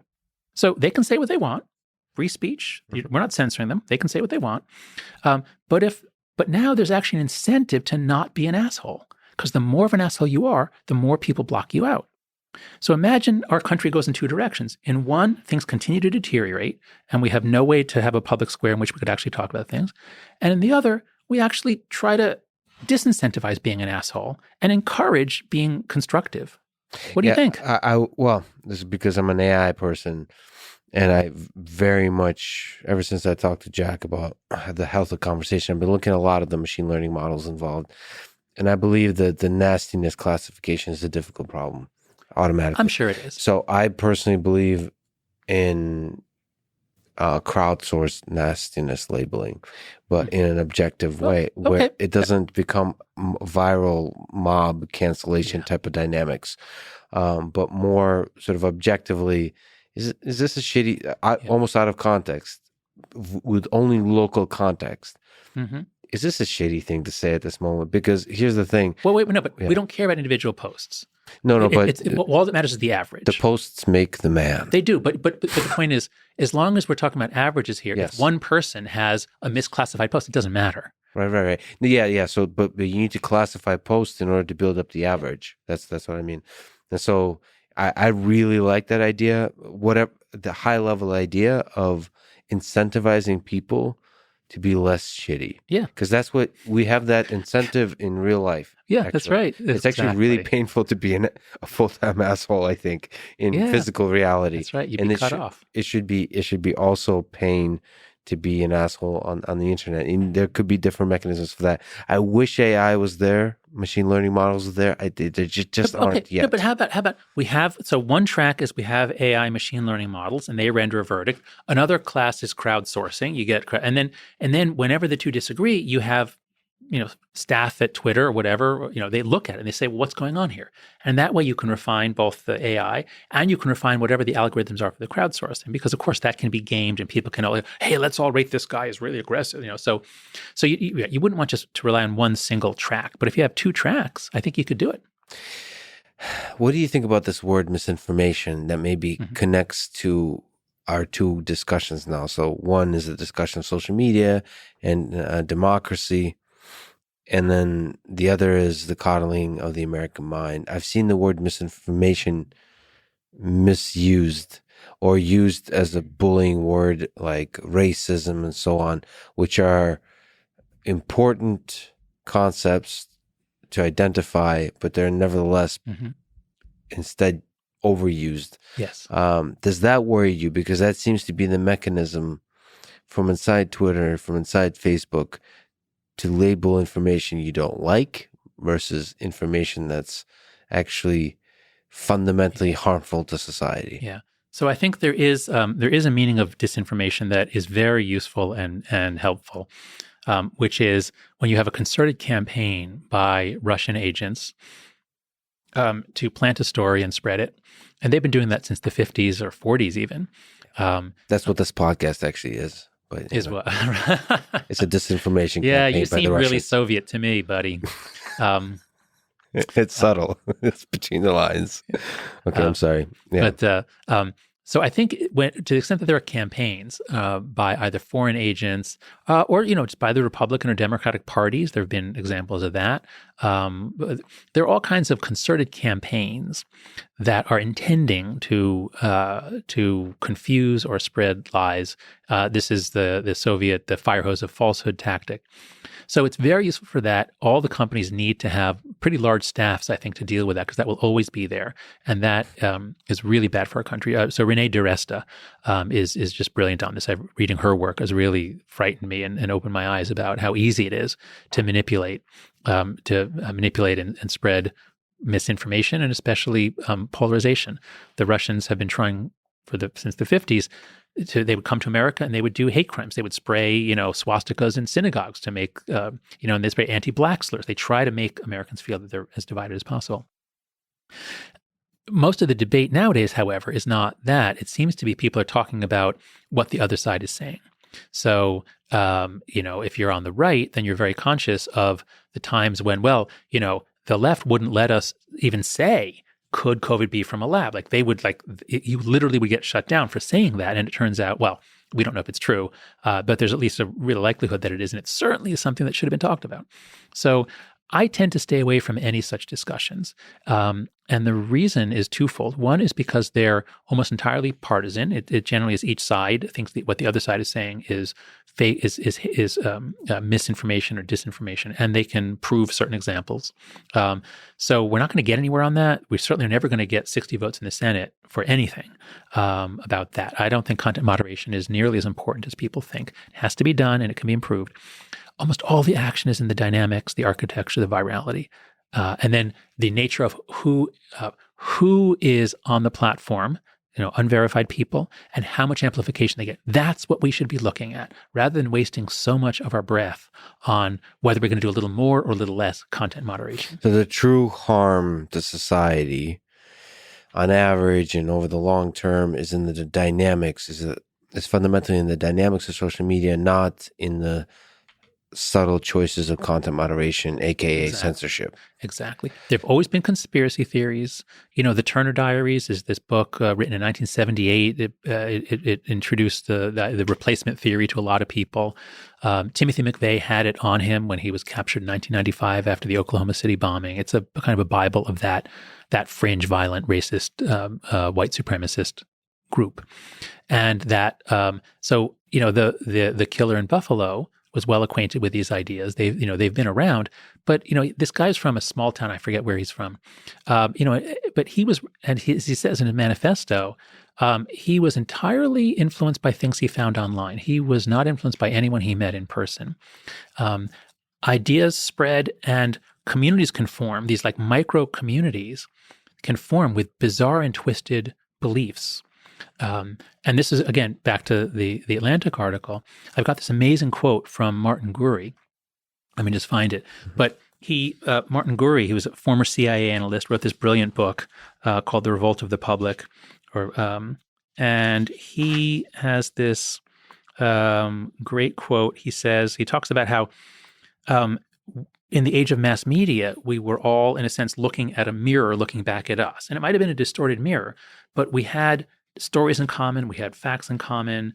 It was mass media. And he describes how the flood of information with the internet is like a tsunami washing over us. It has all kinds of effects. And he says, this is in a comment in an interview in Vox, he says, the digital revolution has shattered that mirror, and now the public inhabits those broken pieces of glass. So the public isn't one thing. It's highly fragmented, and it's basically mutually hostile.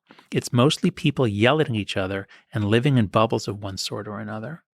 And so, we now see clearly there's this little bubble of just bizarre, nastiness in which, the killer in Christchurch and the killer in Norway and now in Buffalo, they're all put into a community, and posts flow up within that community by a certain dynamic. So we can never stamp those words or ideas out.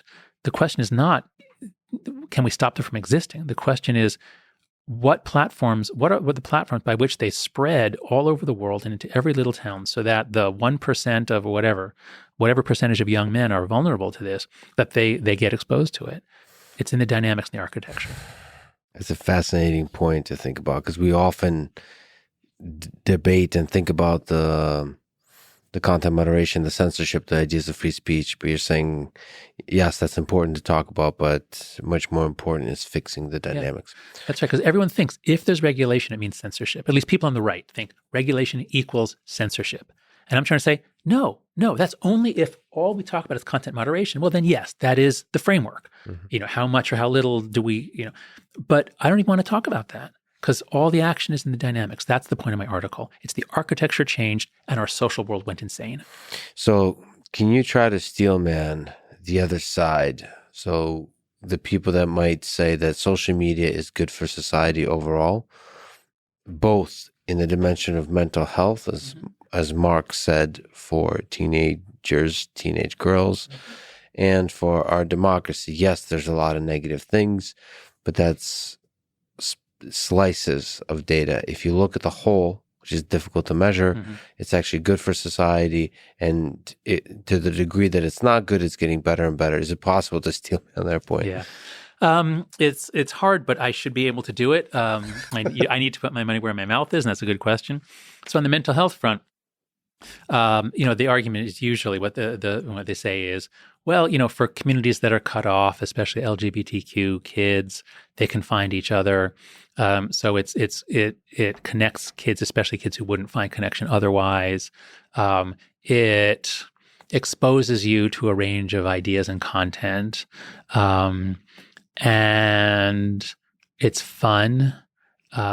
Is there, in the studies you looked at, is there inklings of data that's maybe early data that shows that there's positive effects in terms of self-report data, or how would you measure behavioral positive?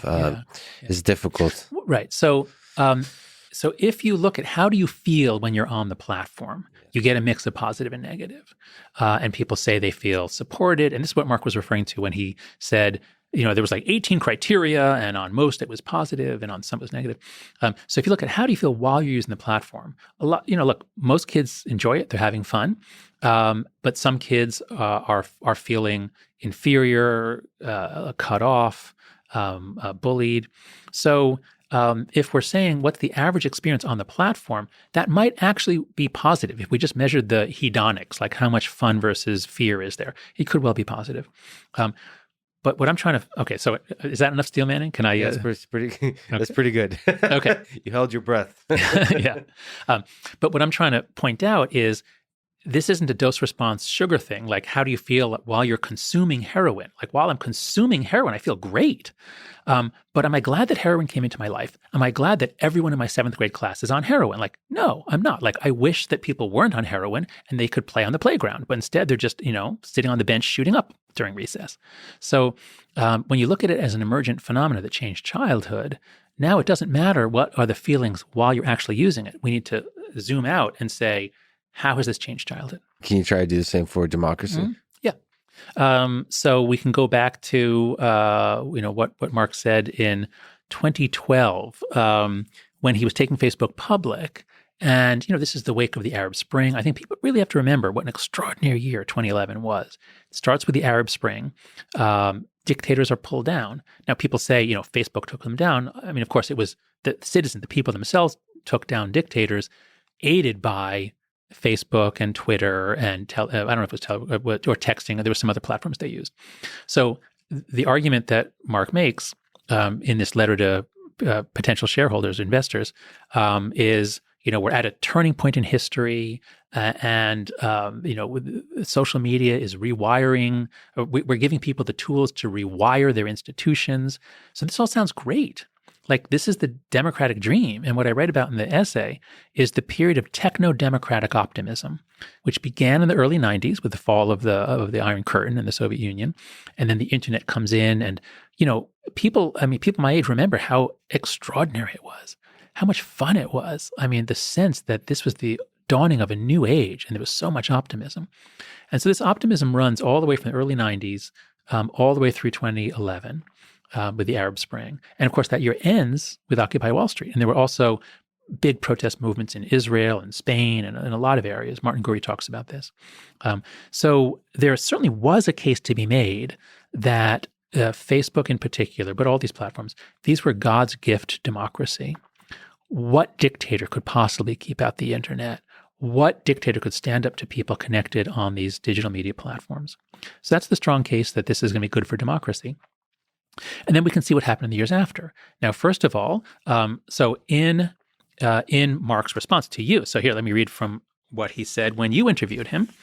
He says, I think it's worth grounding this conversation in the actual research that has been done on this, which by and large finds that social media is not a large driver of polarization. He says that.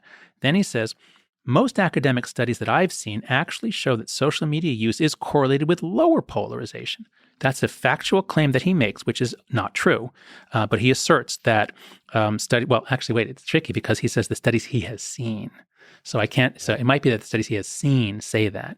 But if you go to the Google Doc with Chris Bale, you see there's 7 different questions that can be addressed. And on one of them, which is filter bubbles, the evidence is very mixed. And he might be right that Facebook overall doesn't contribute to filter bubbles. But on the other 6, the evidence is pretty strongly on the yes side. It is a cause. And he also draws a line between the United States versus the rest of the world. Right. And there's one thing true about that, which is that polarization has been rising much faster in the U.S. than in any other major country. So he's right about that. So we're talking about an article by Matthew Genskow and a few other researchers. It's a very important article. We've got it in the political dysfunction database. And we should say that in this study, there's, like I started to say, there's a lot of fascinating questions that it's organized by whether studies indicate yes or no.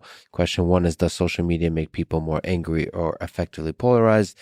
Question 2 is, does social media create echo chamber? These are fascinating, really important questions. Question 3 is, does social media amplify posts that are more emotional, inflammatory, or false? Question 4 is, does social media increase the probability of violence? Question 5 is, does social media enable foreign governments to increase political dysfunction in the U.S. and other democracies? Question 6, does social media decrease trust? 7 is, does social media strengthen populist movements? And then there's other sections, as you mentioned. Yeah, that's right. But if you once you operationalize it as 7 different questions, so one is about polarization, and there are measures of that, the degree to which people say they hate the other side. And so in this study by Boxell, Genskow, and Shapiro, 2021, they looked at all the measures of polarization they could find going back to the 1970s for about 20 different countries. And they show plots. You have these nice plots with red lines showing that in some countries it's going up, like the United States especially. In some countries it's going down, and in some countries it's pretty flat. And so Mark says, well, if polarization's going up a lot in the US but not in most other countries, well, maybe Facebook isn't responsible. But so much depends on how you operationalize things. Are we interested in the straight line, regression line going back to the 70s? And if so, well, then he's right in what he says. But that's not the argument. The argument isn't that, it's been rising or falling since the 70s. The argument is it's been rising or falling since 2012 or so. And for that, now I've been emailing with the authors of the study, and they say there's not really enough data to do it statistically reliably because there's only a few observations after 2012. But if you look at the graphs in their study, and they actually do provide, as they pointed out to me, they do provide a statistical test if you break the data at the year 2000. So actually, polarization is going up pretty widely if you just look after 2000, which is when the internet would be influential. And if you look just after 2012, you have to just do it by eye. But if you do it on their graphs by eye, you see that actually a number of countries do see a sudden sharp upturn. Not all by any means. But my point is, Mark asserts, he points to one study, and he points to this over and over again. I have had 2 conversations with him. He pointed to this study both times. He asserts that this study shows that polarization is up some places, down other places. There's no association. But actually, we have another section in the Google Doc where we review all the data on the decline of democracy. And the high point of democracy, of course, it was rising in the 90s. But if you look around the world, by some measures, it begins to drop in the late 2000s, around 2007, 2008. By others, it's in the early to mid 2010s. The point is, by many measures, there's a drop in the quality and the number of democracies on this planet that began in the 2010s. And so, yes, Mark can point to one study, but if you look in the Google Doc, there are a lot of other studies that point the other way, and especially about whether things are getting more polarized or less, more polarized. Not in all countries, but in a lot. So you've provided the problem, several proposals for solutions. Do you think Elon or whoever is at the head of Twitter would be able to implement these changes, or does there need to be a competitor, social networks to step up? If you were to predict the future, now this is you giving sort of financial advice to me. No, if you're able that I can't definitely do. Not financial I can give you advice. Do the opposite of whatever I've done. Okay, excellent. But what do you think when we talk again in 10 years? What do you think would be looking at if it's a better world? Yeah. So you have to look at the dynamics of each change that needs to be made, and you have to look at it systemically. And so the biggest change for teen mental health, I think, is to raise the age from 13. It was set to 13 in COPPA in like 1997 or 6 or whatever, 8, whatever it was. It was set to 13 with no enforcement. I think it needs to go to 16 or 18 with enforcement. Now, there's no way that Facebook can say, actually, so look at Instagram, the age is 13, but they don't enforce it.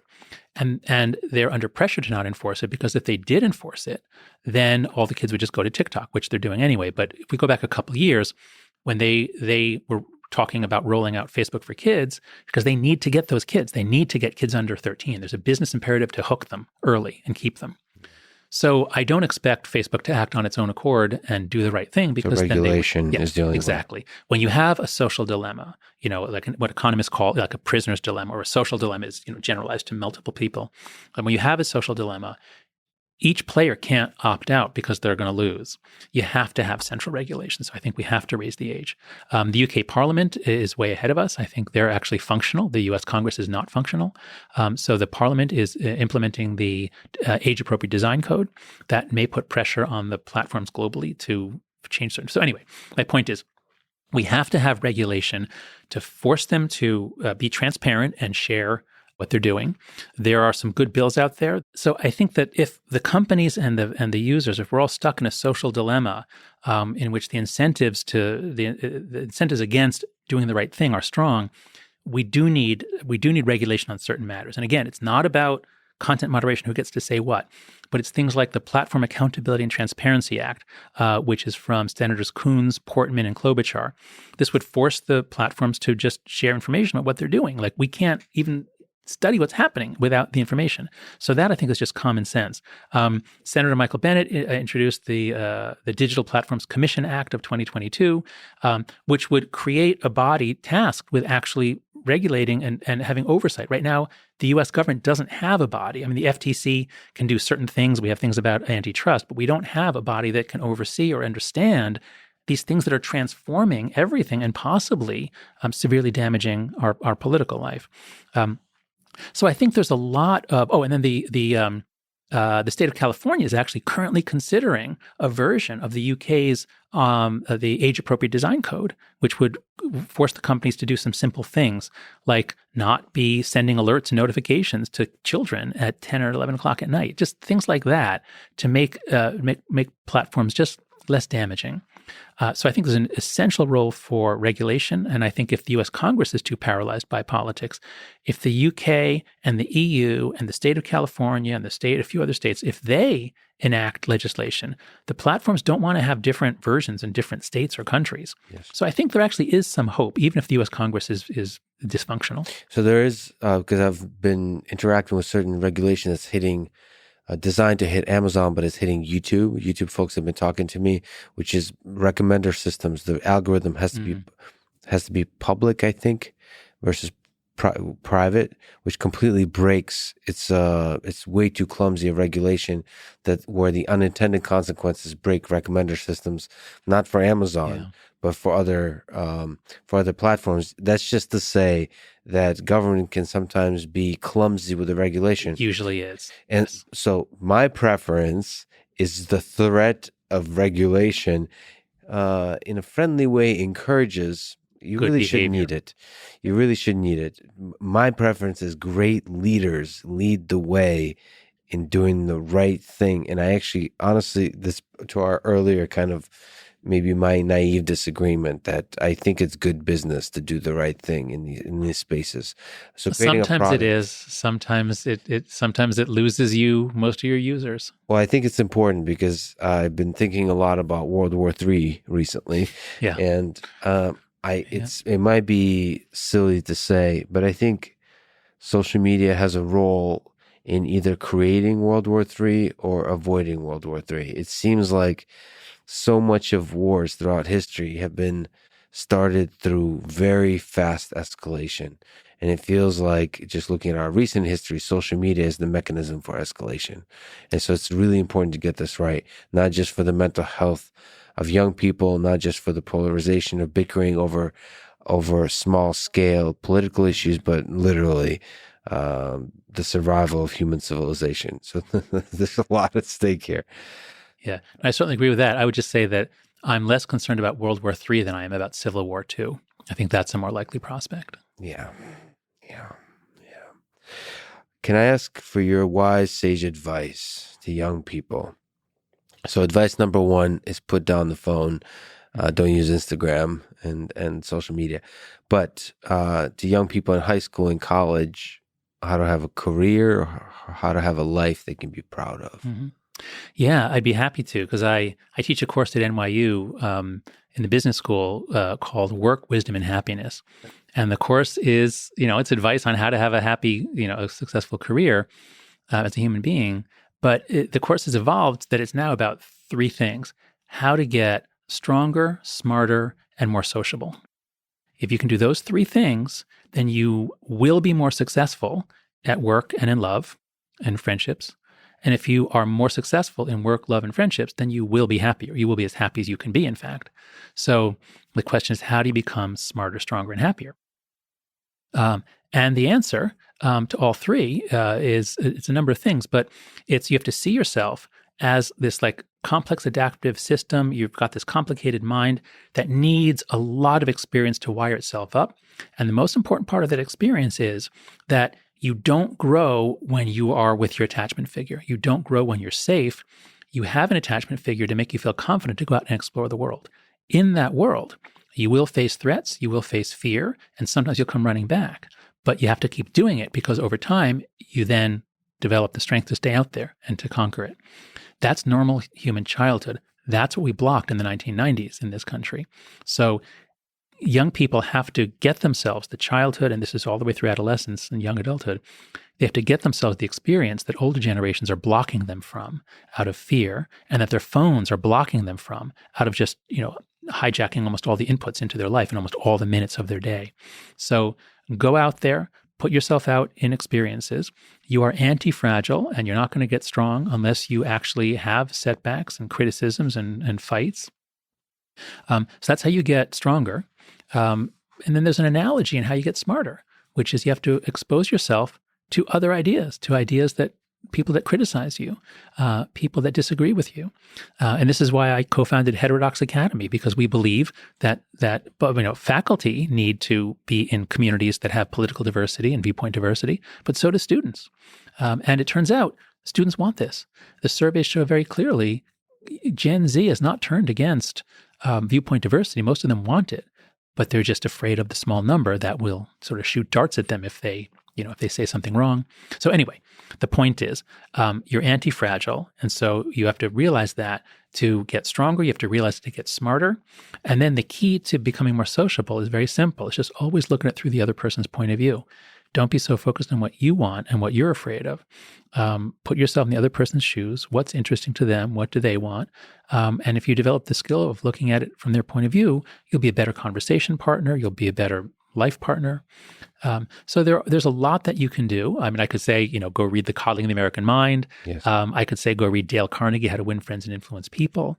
But take charge of your life and your development, because if you don't do it, then the older protective generation and your phone are going to take charge of you. So on anti-fragility and coddling the American mind, if I may read just a few lines from Chief Justice John Roberts, which I found is really beautiful. So it's not just about viewpoint diversity, but it's real struggle, absurd, unfair struggle that seems to be formative to the human mind. He says, from time to time in the years to come, I hope you will be treated unfairly so that you will come to know the value of justice. I hope that you will suffer betrayal because that will teach you the importance of loyalty. Sorry to say, but I hope you will be lonely from time to time so that you don't take friends for granted. I wish you bad luck again from time to time so that you will be conscious of the role of chance in life and understand that your success is not completely deserved and that the failure of others is not completely deserved either. And when you lose, as you will from time to time, I hope every now and then your opponent will gloat over your failure. It is a way for you to understand the importance of sportsmanship. I hope you'll be ignored so you know the importance of listening to others, and I hope you will have just enough pain to learn compassion. Whether I wish these things or not, they're going to happen. And whether you benefit from them or not will depend upon your ability to see the message in your misfortunes. He read that in a middle school graduation. Yes, for his son's middle school graduation. Yeah, that's what I was trying to say, only that's much more beautiful. Yeah. And I think your work is really important, and it is beautiful, and it's bold and fearless. And it's a huge honor that you would sit with me. I'm a big fan. Thank you for spending your valuable time with me today, John. Thank you so much. Thanks so much, Lex. What a pleasure. Thanks for listening to this conversation with Jonathan Haidt. To support this podcast, please check out our sponsors in the description. And now, let me leave you with some words from Carl Jung. Everything that irritates us about others can lead us to an understanding of ourselves. Thank you for listening, and hope to see you next time.